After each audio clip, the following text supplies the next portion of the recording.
Bonjour, je m'appelle Nadia, je suis sage-femme à la maternité de Givors et aujourd'hui je vais vous parler de l'anesthésie péridurale. J'ai pas dit l'anesthésie générale, hein, alors personne ne s'endort, on écoute.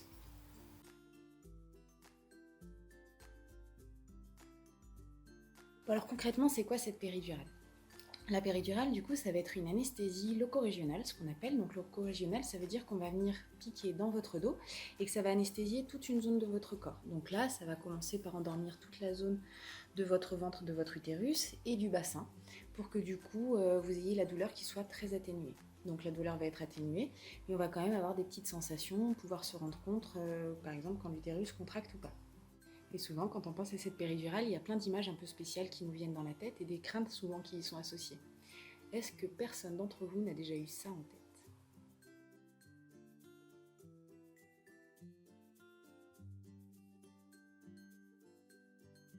Oui, mais si aujourd'hui, on apprenait que la péridurale, c'était plutôt ça. À Givors, ce qu'on vous propose, c'est une péridurale déambulatoire. Ça veut dire qu'on va la doser de manière à ce que, avec leur savant mélange, les anesthésistes, parce que c'est un anesthésiste qui fait ce geste-là, donc il vous rejoint en salle de naissance pour poser la péridurale, et les anesthésistes vont pouvoir mettre une dose suffisante pour endormir votre douleur, sans que vous soyez limité dans vos mouvements. Donc au moment où on va injecter les doses de péridurale, on se rallonge. Par contre, quand la dose fait effet, on peut à nouveau aller déambuler et accompagner de manière un petit peu plus physiologique, ou en tout cas de manière un petit peu plus naturelle, la naissance de votre bébé, puisqu'ayant quand même des sensations sans avoir de douleur, vous pourrez adapter vos positions et aider le travail à progresser, à votre bébé à descendre dans le bassin.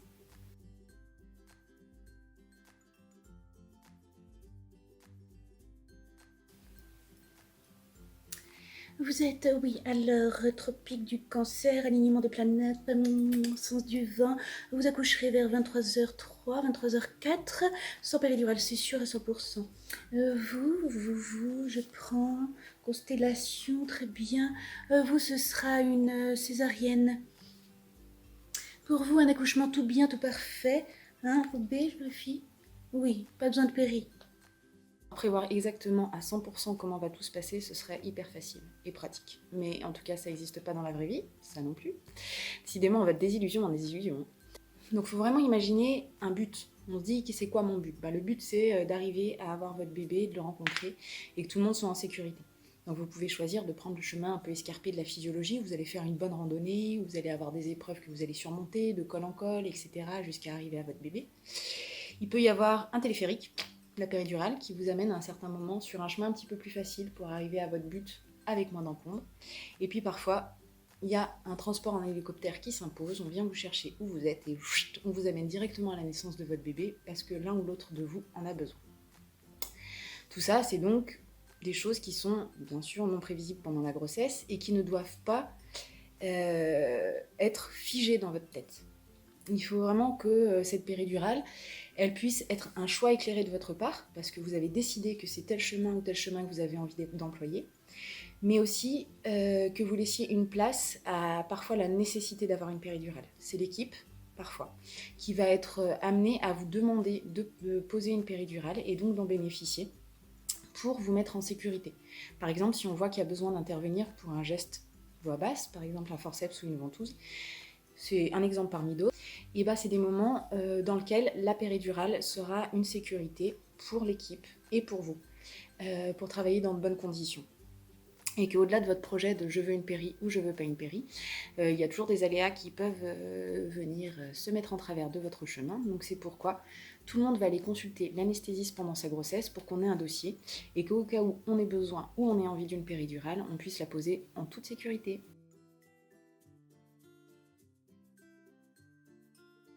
Pas vraiment de moment spécifique pour poser la péridurale, en tout cas de manière hyper précise. Donc c'est sûr qu'on sait qu'on a une norme basse. On va pas pouvoir poser la péridurale trop tôt parce que sinon on risque de vraiment ralentir l'accouchement. Donc il faut attendre d'être sûr que le travail se soit bien installé pour pouvoir poser cette péri. Pour vous donner un point de repère, on peut parler souvent de 3-4 cm, mais encore une fois, c'est à voir au cas par cas. Et bien sûr, cette péridurale, elle interviendra au moment où vous en aurez besoin. Donc vous pouvez très bien partir dans un projet en vous disant j'essaye d'aller voir jusqu'où je peux aller sans péridurale, et qu'à un moment donné, vous vous rendez compte pendant votre travail que vous en avez besoin, et alors à ce moment-là, avec l'équipe, on réévalue et on pose la péridurale.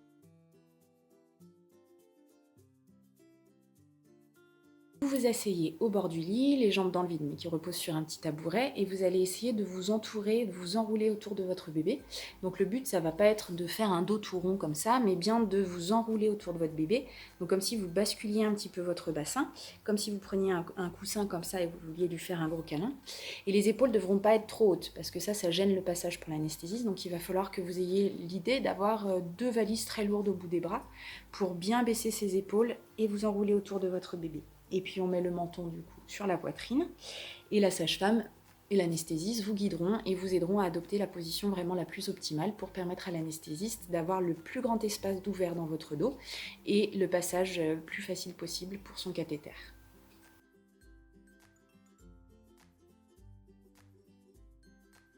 Concrètement, maintenant, la péridurale en elle-même. Donc, comment ça se passe? Je vous l'ai dit tout à l'heure, c'est l'anesthésiste qui va venir en salle d'accouchement, là où vous aurez commencé votre travail, pour vous poser cette péridurale. Donc, il va y avoir plusieurs étapes à respecter pour poser cette péridurale de manière sécuritaire et dans des conditions d'hygiène et d'asepsie assez particulières.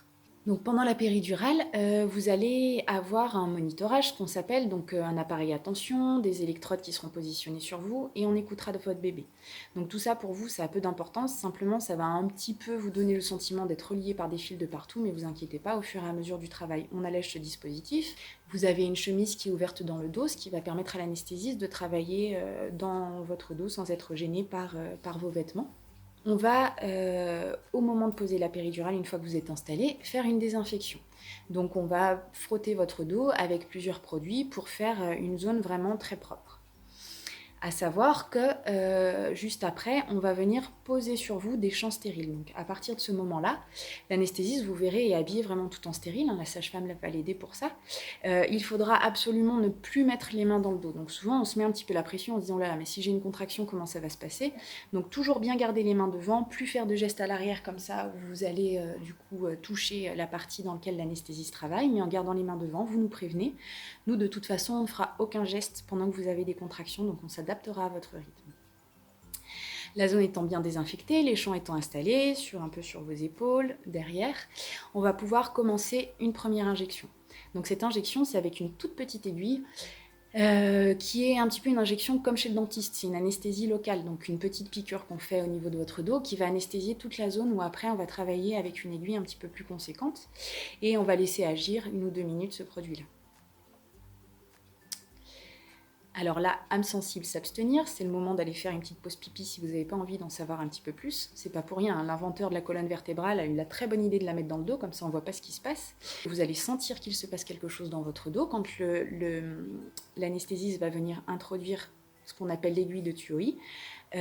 Mais pour vous, ce sera des sensations particulières, parfois des petites décharges électriques, des choses comme ça que vous pouvez nous communiquer. Mais en tout cas, normalement, c'est un acte qui est peu douloureux, ou en tout cas pas douloureux, mais on sent qu'il se passe quelque chose dans le dos et c'est dérangeant. Même chose, à ce moment-là, on a souvent l'angoisse de se dire « je risque de bouger et là c'est dangereux pour mon dos ». Donc vous inquiétez pas, la sage-femme vous aide à ce moment-là à maintenir la position. Encore une fois, s'il y a une contraction, vous nous prévenez et on ne pique pas pendant la contraction. Une fois que cette première aiguille est insérée, l'anesthésiste va venir monter un petit fil dans votre dos, ce qu'on appelle un cathéter, qui va rester tout le long de la péridurale. Ça va permettre de petit à petit distribuer du produit pour que vous ayez, à partir du moment où vous êtes anesthésié, jusqu'à ce qu'on n'en ait plus besoin, l'effet de l'anesthésiste qui soit là. Donc une fois que le cathéter est en place, l'aiguille qui a servi à l'introduire n'est plus nécessaire. On la retire. Donc dans votre dos, il ne reste plus qu'un petit fil en plastique, comme la chose qu'on vous avait mis dans le bras là pour mettre la perfusion. Et donc du coup, il n'y a aucun risque pour que vous puissiez vous allonger dessus ou même vous mobiliser avec, puisque c'est quelque chose d'extrêmement souple qui peut s'adapter à vos mouvements. Il faut faire seulement attention de ne pas faire des grosses tractions dessus, mais ça pareil, on vous expliquera un petit peu sur le moment comment faire pour bien respecter ce cathéter et qu'il n'y ait pas de problème à son niveau.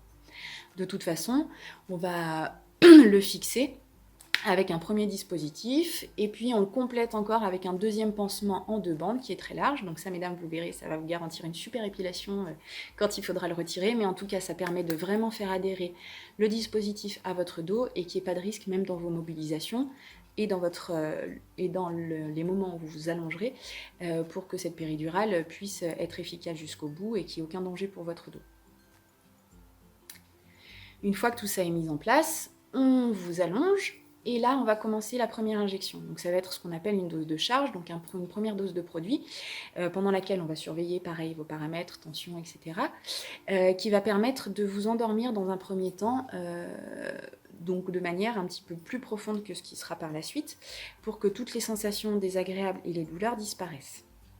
Après, ce sera à vous de gérer à quel moment vous avez besoin d'avoir à nouveau du produit. Et quand vous sentez que ça recommence à devenir trop gênant pour vous, à ce moment-là, vous réinjectez sur une petite poire qu'on vous donne là, donc vous appuyez dessus, et ça va permettre de vous réanesthésier un petit coup. Il ne faut jamais avoir peur de trop se mettre de péridurale. Donc si vous avez besoin, vous appuyez et le produit sera délivré. De toute façon, si vous appuyez trop souvent, il y a une sécurité dans l'appareil qui fait que vous ne pourrez de toute façon pas avoir de surdose. Donc écoutez vos besoins, et si vous sentez que vous n'êtes pas satisfaite par les doses que vous recevez, alors n'hésitez pas à en parler à l'équipe et on réévaluera la situation pour rééquilibrer les choses et vous permettre d'être soulagé à nouveau de manière optimale.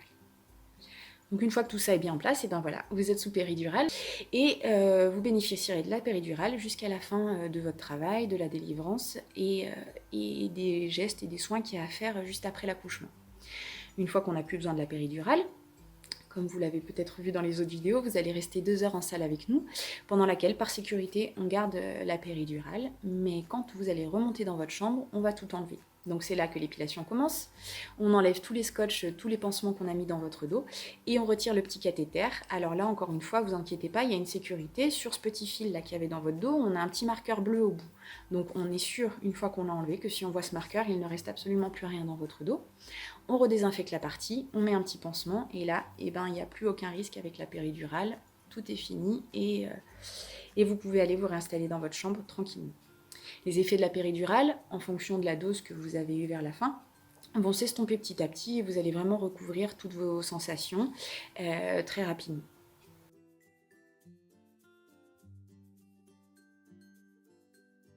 Bien sûr, on ne le précise jamais, parce que ça paraît complètement logique. En tout cas, on vous rassure, il n'y a aucune contre-indication entre l'anesthésie péridurale et votre allaitement si c'est quelque chose que vous souhaitez faire. Donc même si vous avez bénéficié de la péridurale, il n'y a aucun problème pour faire une tétée de bienvenue avec votre bébé. Au contraire, c'est super pour lui. Si c'est votre choix, il n'y aura aucun frein à cela.